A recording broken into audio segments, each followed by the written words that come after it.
Selamat pagi dan shalom, saudara-saudara yang dikasihi Tuhan Yesus. Selamat berjumpa pada awal minggu yang baru ini. Dan saya berharap bahwa saudara-saudara ada dalam penyertaan, pimpinan, dan berkat Tuhan senantiasa. Sebelum kita membaca dan merenungkan firman-Nya, mari kita mohon pimpinan Roh Kudus dalam doa. Bapa yang Maha Kuasa, pencipta langit bumi dengan segala isinya, kami bersyukur untuk hari yang baru yang mengawali perjalanan hidup kami di sepanjang minggu ini.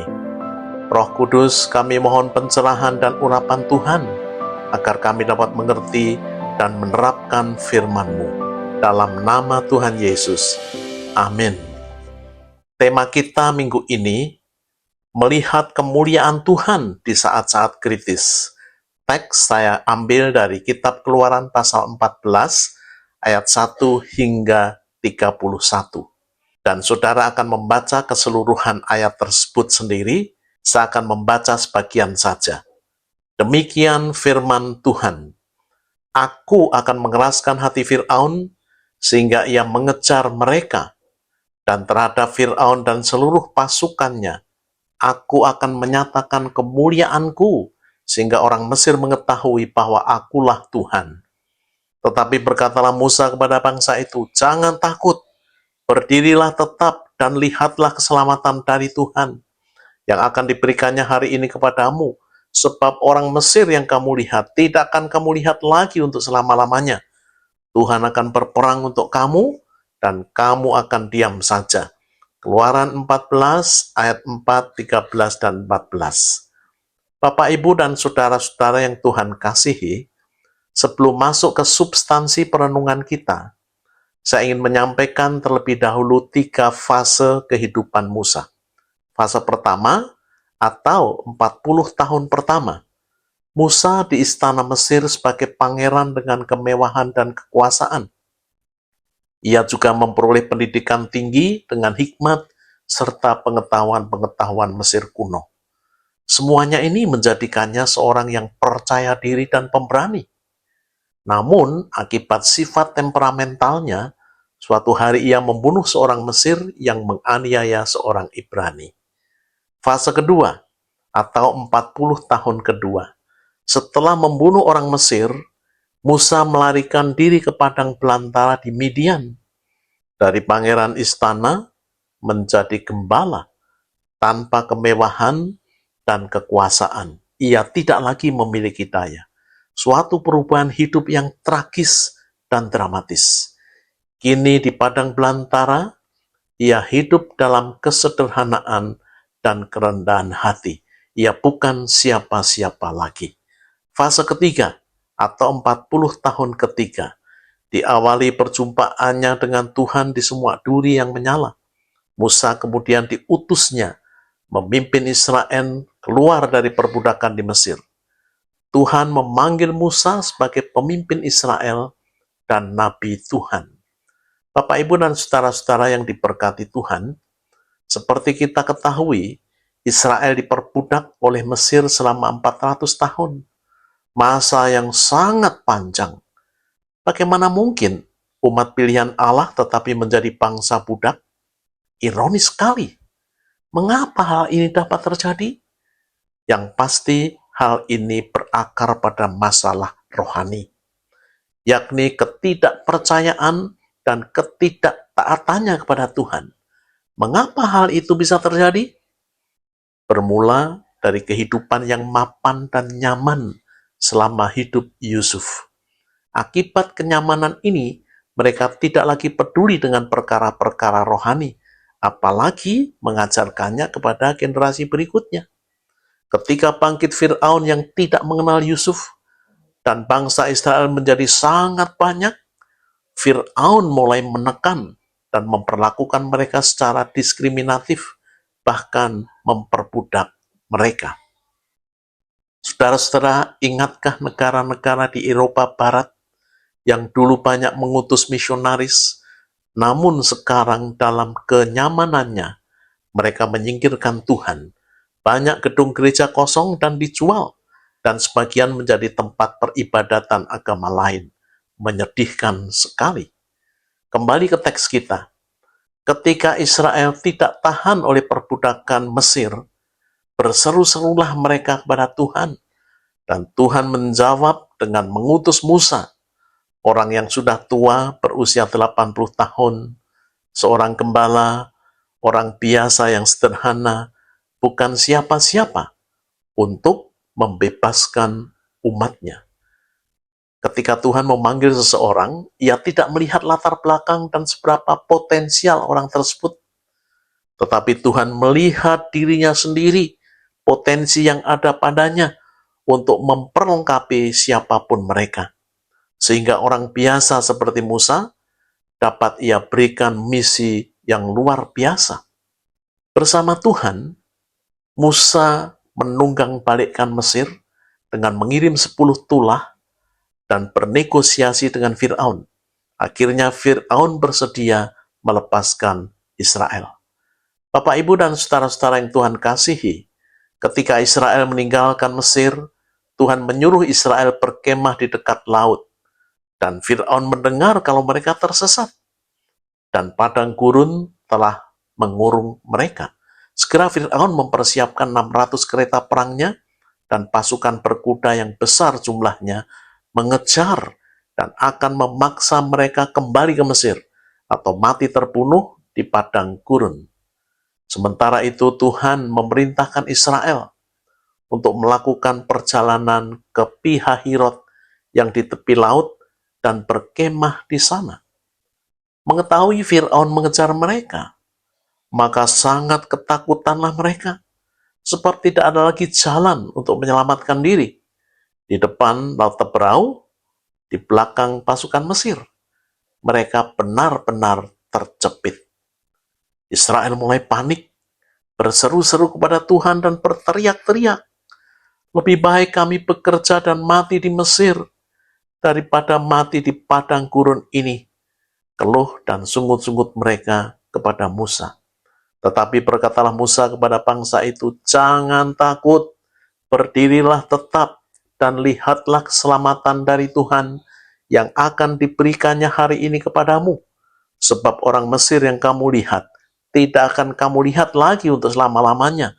Tuhan akan berperang untuk kamu, dan kamu akan diam saja." Kemudian Tuhan memberi perintah untuk mereka terus berjalan maju, dan memerintahkan Musa mengangkat tongkatnya dan mengulurkan tangannya ke atas laut, sehingga orang Israel nantinya akan berjalan dari tengah-tengah di tempat kering. Musa menaati Tuhan, dan akhirnya laut terbelah. Demikianlah orang Israel berjalan dari tengah-tengah laut di tempat kering. Fir'aun dan pasukannya mengejar dan menyusul mereka sampai ke tengah-tengah laut. Tetapi Tuhan membuat roda-roda kereta mereka miring dan maju dengan berat, sehingga orang Mesir berkata, "Marilah kita lari meninggalkan orang Israel, sebab Tuhanlah yang berperang untuk mereka melawan Mesir." Berfirmanlah Tuhan kepada Musa kembali, "Ulurkanlah tanganmu ke atas laut, supaya air berbalik meliputi Fir'aun dan pasukannya." Dan Musa menaatinya, maka air berbalik ke tempatnya dan menutupi seluruh pasukan Mesir. Demikianlah Tuhan mencampakkan orang-orang Mesir ke tengah-tengah laut. Ketika Israel melihat betapa besar perbuatan yang dilakukan Tuhan, maka takutlah bangsa itu kepada Tuhan, dan mereka percaya kepada Tuhan dan kepada Musa hambanya itu. Saudara-saudara yang dikasihi Tuhan, perkenankan kami menceritakan pengalaman kami sekian tahun yang lalu.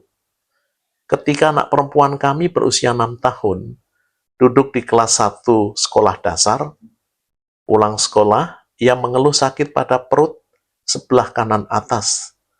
Kemudian kami bawa ke dokter urologi. Singkatnya, melalui berbagai pemeriksaan ditemukan ada tumor di kandung kemih kiri dan ginjal kanannya membesar dan sudah tidak berfungsi, sehingga harus diambil tindakan operasi. Beliau minta segera rawat inap di rumah sakit di mana ia bekerja di situ. Dengan memberanikan diri saya bertanya, Kalau dirawat di kelas 3, berapa kira-kira keseluruhan biayanya? Dia menyebut kira-kira sekian rupiah.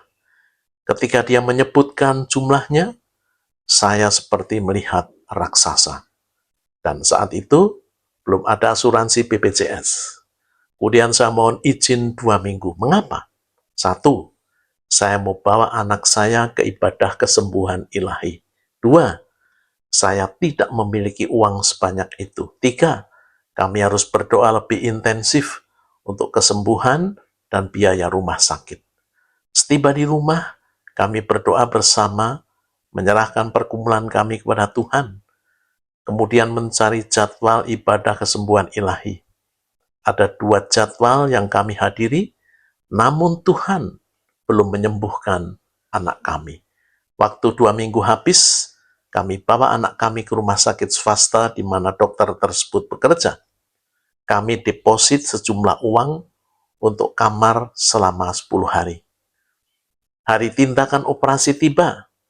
Setelah 4 jam menunggu, dokter keluar memanggil kami berdua, menyampaikan setelah membedah kandung kemih dan meneropong ginjalnya, hasilnya tumor tidak ada dan ginjalnya membesar. Tetapi permukaannya halus dan beliau tidak berani membuangnya. Nanti setelah 7 hari kita lihat apakah berfungsi atau tidak. Seandainya tidak, hanya membutuhkan 1 jam untuk mengambilnya. Kami bersyukur dan terus berdoa agar Tuhan mempertahankan ginjal anak saya. Yang menjadi pergumulan berat kami yakni tentang biaya yang masih kurang kira-kira setengahnya. Mau dapat uang dari mana? Tidak ada lagi barang yang dapat kami jual. Mau berhutang? Saya tidak mungkin berhutang pada siapapun. Kalau tidak sanggup membayar bagaimana? Yang mengherankan, kami berdua tetap tenang dan banyak berdoa. Sementara dalam pergumulan, ada seorang yang kami kenal transfer sejumlah uang dengan catatan untuk membeli sepeda motor baru. Akhirnya saya telepon dan menceritakan pergumulan kami. Dan saya minta izin untuk mengalihkan uang tersebut ke biaya anak saya. Beliau setuju. Setelah 7 hari, dokter memeriksa dan menyatakan ginjal anak kami berfungsi kembali. Sungguh kami memuji Tuhan bahwa mujizat Tuhan sungguh nyata. Ketika istri akan membeli obat, ia bertemu perawat. Dan perawat itu mengajak ke ruang dokter. Di situ istri saya membaca suatu tulisan di whiteboard. Semua biaya Daniela ditanggung oleh dokter. Wow, tak terbayang akan perbuatan Tuhan yang hebat ini. Setelah 23 hari dirawat, anak kami boleh pulang. Tetapi semua biaya yang sudah kami bayarkan dikembalikan semuanya. Kami terkejut dan takjub akan perbuatan Tuhan ini. Kemudian kami membeli motor baru, dan saya telepon beliau yang mentransfer uang untuk membeli motor. Dan saya menceritakan semuanya. Beliau terharu dan bersyukur. Saudara-saudara yang Tuhan berkati, ada beberapa pelajaran yang dapat kita petik. Pertama, kalau kita diizinkan mengalami situasi terjepit, jangan panik, tetapi percayai Tuhan dan mohon pertolongannya. 2, ingatlah akan pertolongan Tuhan pada waktu-waktu yang lalu. Dan yang terakhir, bersyukurlah bahwa Bapa di sorga mempedulikan kita. Amin. Mari kita berdoa. Bapa, terima kasih untuk firman yang telah kami terima. Berkati kami agar kami mampu menerapkannya pada hari-hari di sepanjang minggu ini. Dan kami mendoakan mereka yang sedang menghadapi situasi sulit seperti pengalaman kami. Tolonglah mereka ya Bapa, dalam nama Tuhan Yesus. Amin. Kini terimalah berkat yang dari Tuhan. Tuhan memberkati saudara dan melindungi saudara. Tuhan menyinari saudara dengan wajah-Nya dan memberi saudara kasih karunia. Tuhan menghadapkan wajah-Nya kepada saudara dan memberi saudara damai sejahtera. Amin.